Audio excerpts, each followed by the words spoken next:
Bandeko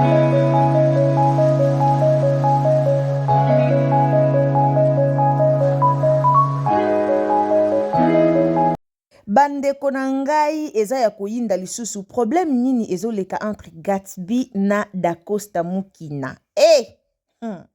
Bafani oyo balingi kobomisa bandeko na biso.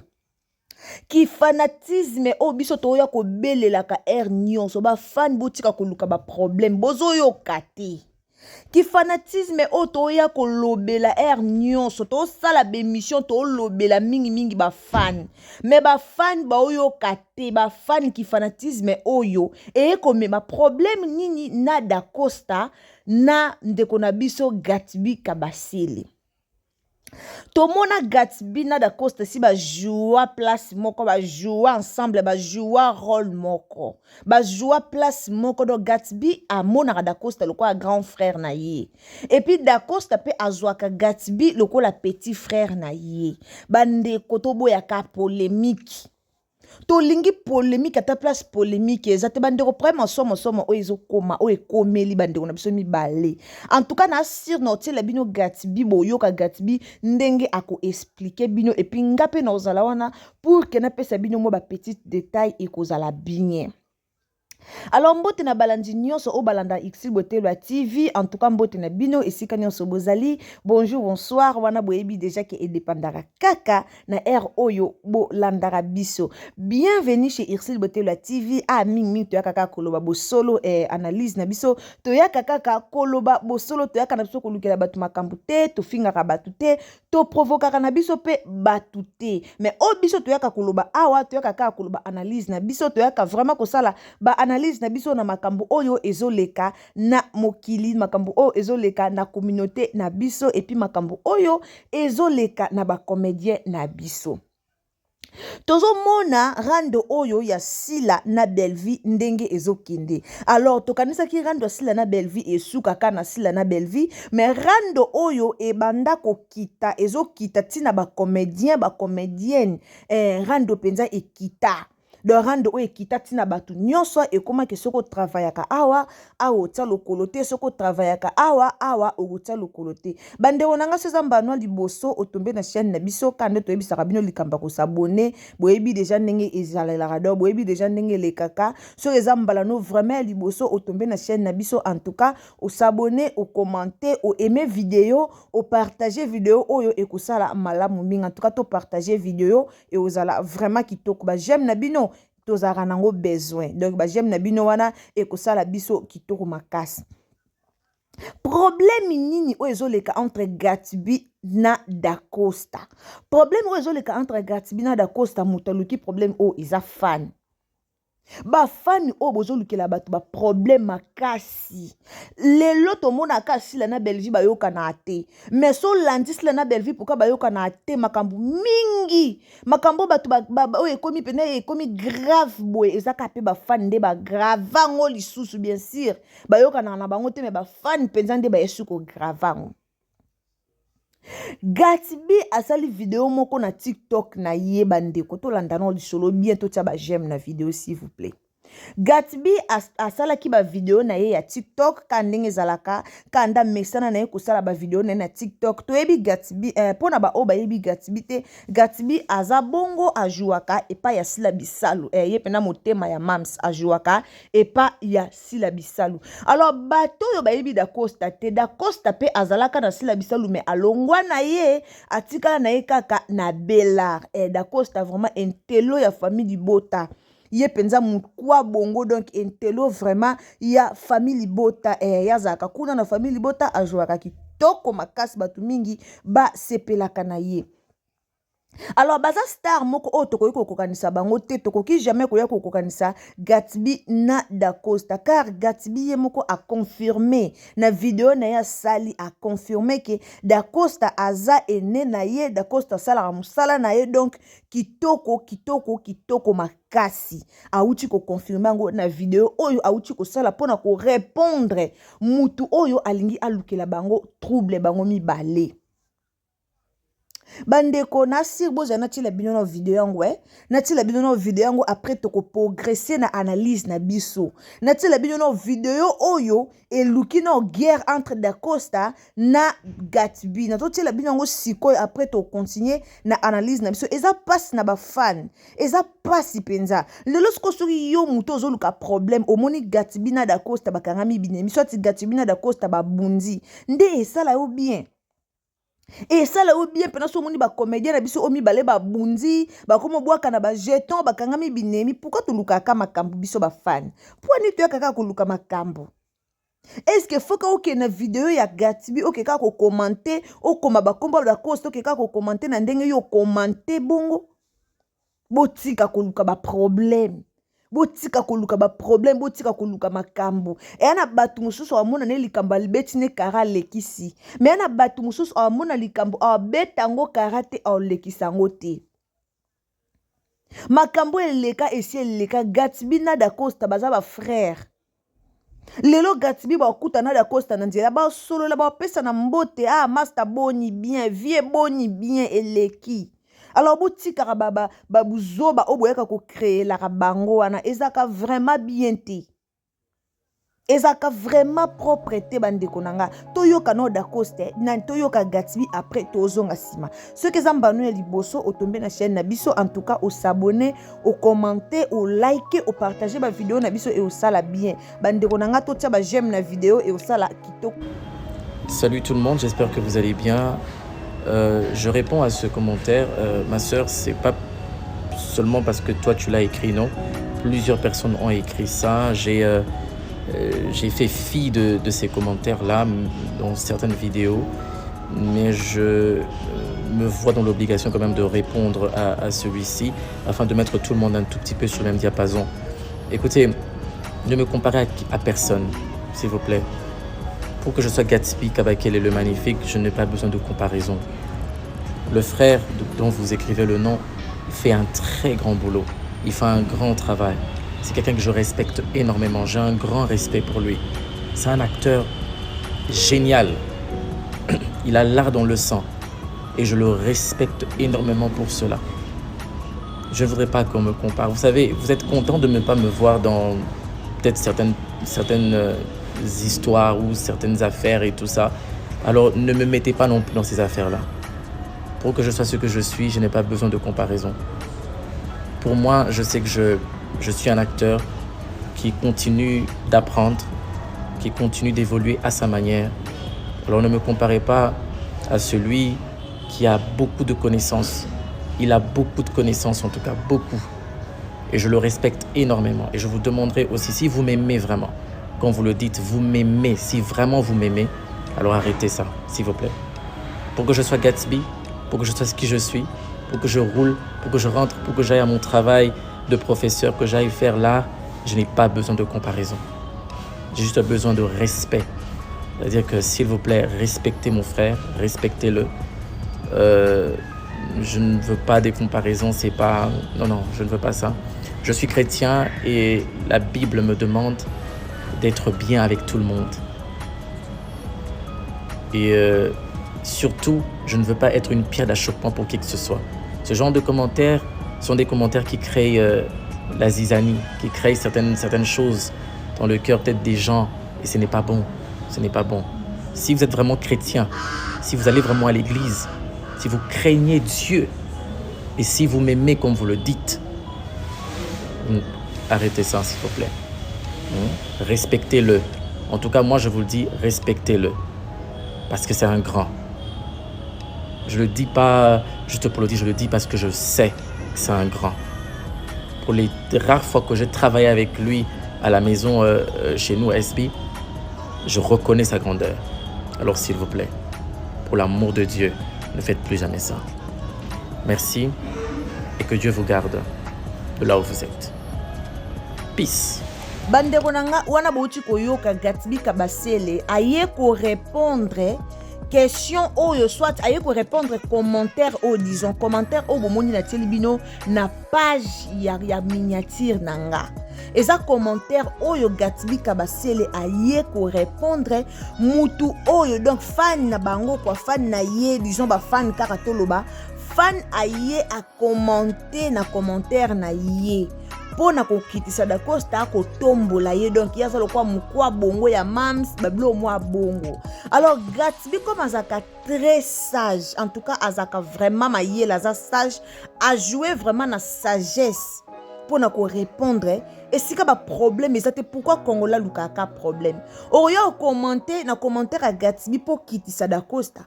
Oyo commenter na commentaire à Da Costa po kitisa Gatsby. Pourquoi ça? Bon mona ke ba fan nde ba oluka ba problème po likambo so ba tuluka ba Gatsby aye pas répondre pe mabe Da Costa pe place oyo kangwa tombo ke répondre mabe ali e boti lisu haine et yo pesa lisu et s'enflammer lisu se pesi sous problème entre ba star na biso yango na ebisaka bino koyeba okoko koza biloba loba to bikoma koma elingo laksate ke muto ama yele eza bato mosusu ama yele makasi me aokoma babuzoba mo ezo kitisa ye e ape na bato mosusu ama yele makasi me aoloba babuzoba moko ezo kitisa ye mutu asali video atie na TikTok soko koya ko commenter notre fils chéri et sili pourquoi il faut ka o incliner ka kombo ya Da Costa na kat pona nini oyebi pe bien que Da Costa azalaki na SB alongwaki na SB oyebi ba problème o eleka entre Da Costa na mams oyebi pe chaleur nini ozo leka na internet à propos ya mambwango mais oye kaka ko commenter kana ba kombo na po kaka o créer des ordres bandeko nanga to luka kimiako tant toyo bele la rabino en internet bozaka wana batali boso boya kaka o kotine émission olandi ata analyse tina sukate o bandi kamba moko o fingi na commentaire okei eza ba jara bino o bato bo commentaire buzo baboye bolinga te boyoka baolobela nini bolinga te boyoka video o mutu atiela kisini directement oyeka ko commenter o commenter selon pona yoka saki okumisa muninga mo commenter mabe bokoki ko kokanisa Da Costa na Gatsby te pourquoi bolinga ka ko kokanisa bato pona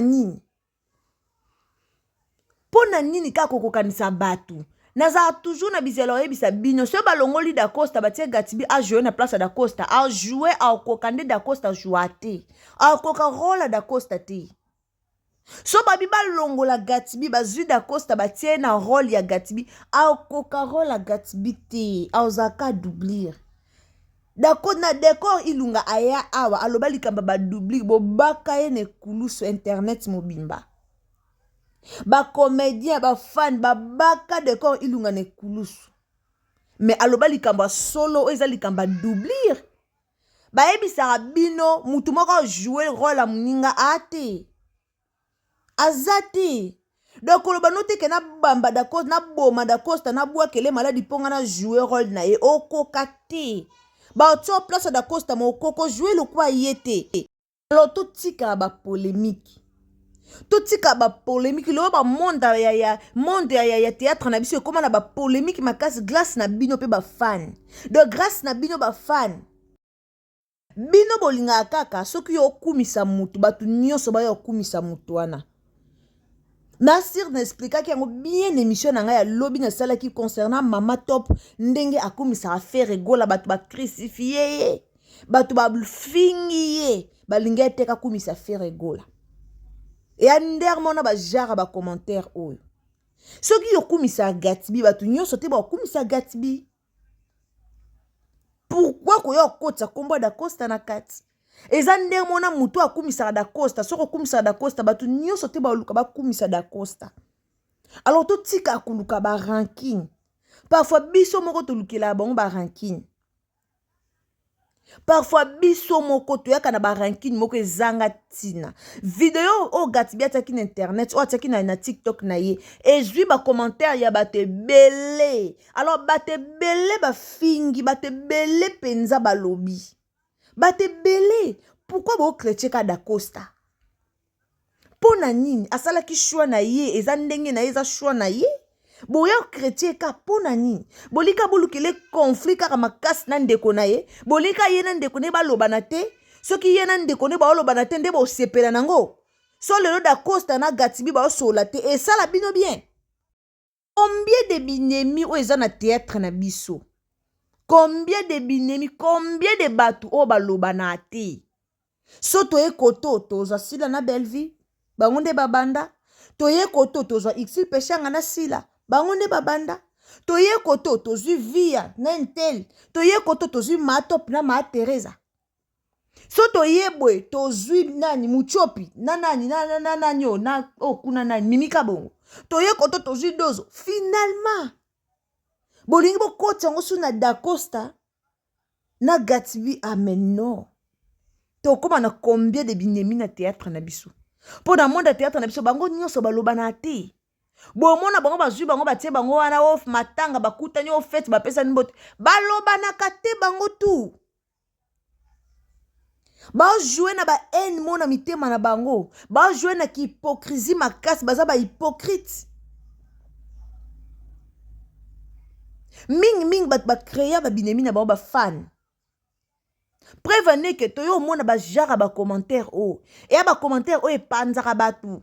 Gatibi a expliqué biso bien. A beti ba commentaire ebele kara na esi biso bo koti kuna bo tanga ba commentaire musu e pesa bino pasi.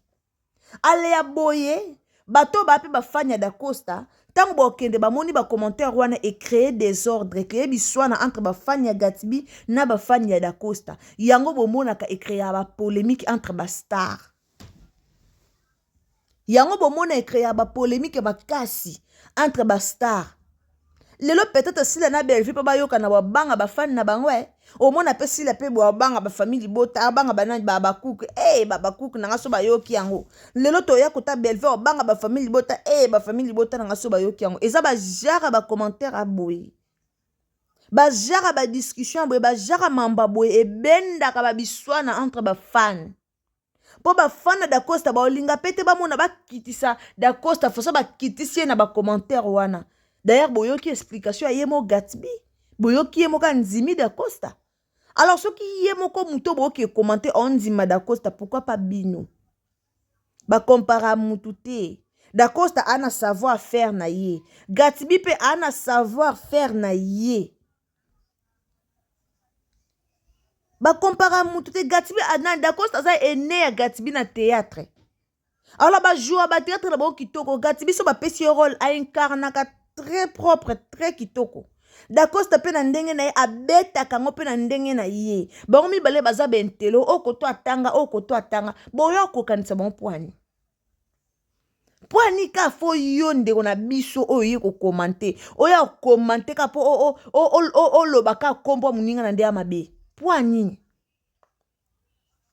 Botika ba biloko bo salaka. Botika ba biloko bo salaka ezaka bien te. Botika ba biloko yo botika. Eza malamu te. Boluka kimia, pourquoi boluka kimia te? Ozwa nini? Soko moni lelo Gatibi na Da Costa ba beba ni ba komi biswane komi ya oa lekine internet ya fingi oa lekine internet ya fingi. Ozwa nini? Batu musu eza jar na bango te. Boyoki réponse à Gatibi eza jar na ete. Olinga ko mona eka oya ya lobi batu musu eza jar na bango te. Lelo na monde théâtre na biso komaka ba binemi belé e kota tina ba mibali. Garçon joue à théâtre kitoko be Jorvi Mwanda kendapi. Jorvi Mwanda bando jouer bien. Ba génération ba Jorvi, ba Raïs Lubula, ba Ada Ilunga, ba Pierrot Ndombasi, ba Nike, bazala bango nyonso ko jouer ensemble, bazala ko jouer bien. Mais tal lelo nde ba koma. Tal lelo nde ba panzana.